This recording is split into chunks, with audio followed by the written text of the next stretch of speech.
carrepair.com. Today we're going to show you how to disassemble an older Victor engine that's not the PowerTorque engine, and then we're going to do a few videos on this engine showing how to repair the parts on it. Okay, the tools you may need for this video is a socket with an assortment of imperial sizes for these old Victor mowers.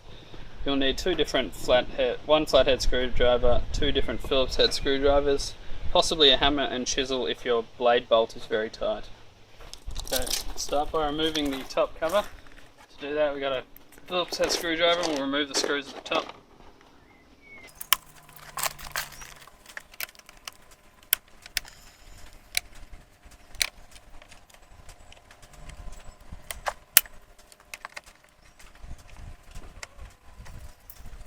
Remove the four larger Phillips head screws underneath.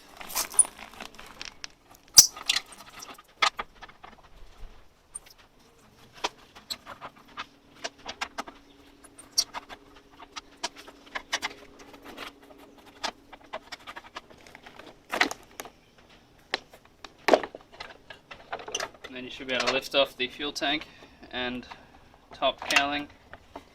You may have to disconnect the fuel line from the primer cap, but in our case the primer cap is not connected to the carburetor.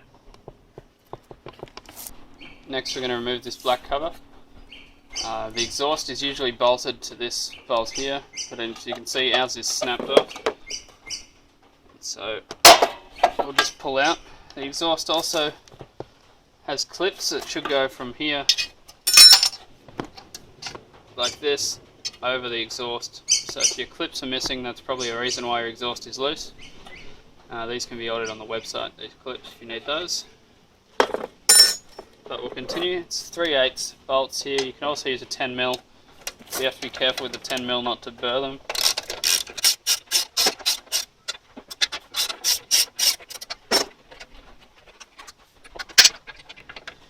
You can see the exhaust clip that's broken off.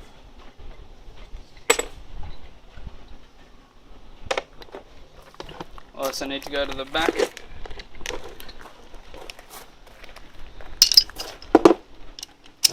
And there'll be another bolt back here.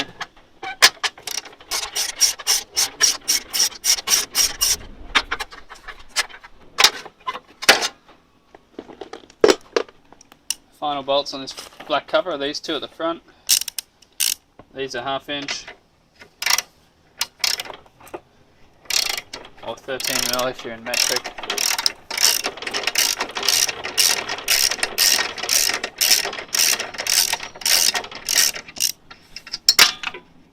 Be careful not to lose those. And the washers.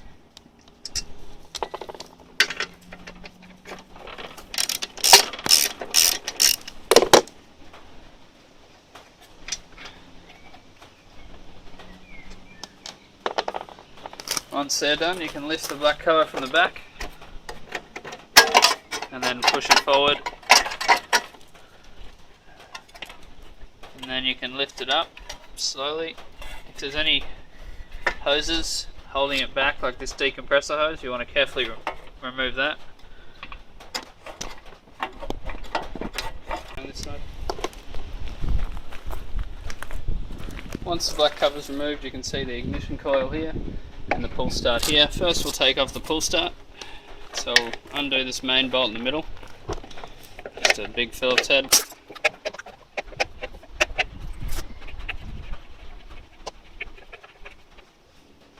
Then you undo the top two.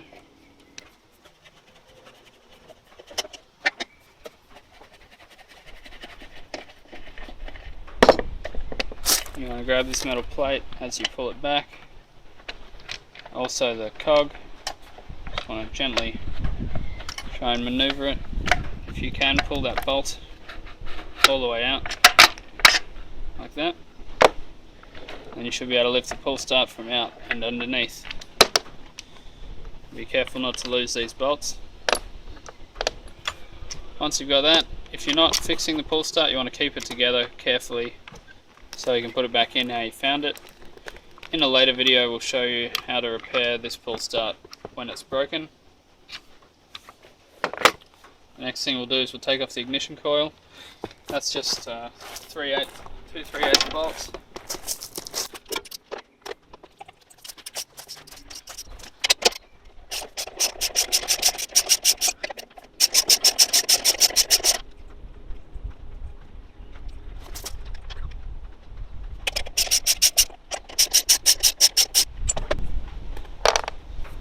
Once they're off, you should just be able to pry the coil off. You want to carefully pull it back, not breaking any of the wires, and then you can unplug them. You may want to mark which one came from which, or take a photo. So you can see there's two wires connected to this one, two black wires on this terminal, and on this terminal it also has two black wires, but one is grounded to the coil and then continues on. Once that's done, you can thread the coil through the wires you've disconnected.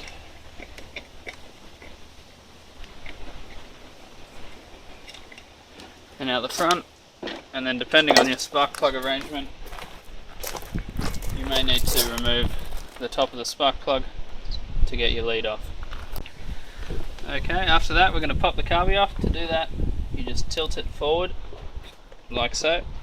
And then you might need to wiggle it a little, back and forth, and pull it off. And there you go. You can make sure if there's any wires attached that you either disconnect them from the ignition model here underneath, or the carburetor. And in our case it's easier just to disconnect it from the carburetor. So that's what we're going to do. And then we can move the carburetor away. If you want to take it completely off, you'll have to undo the handle mount up here, which is just a little bolt.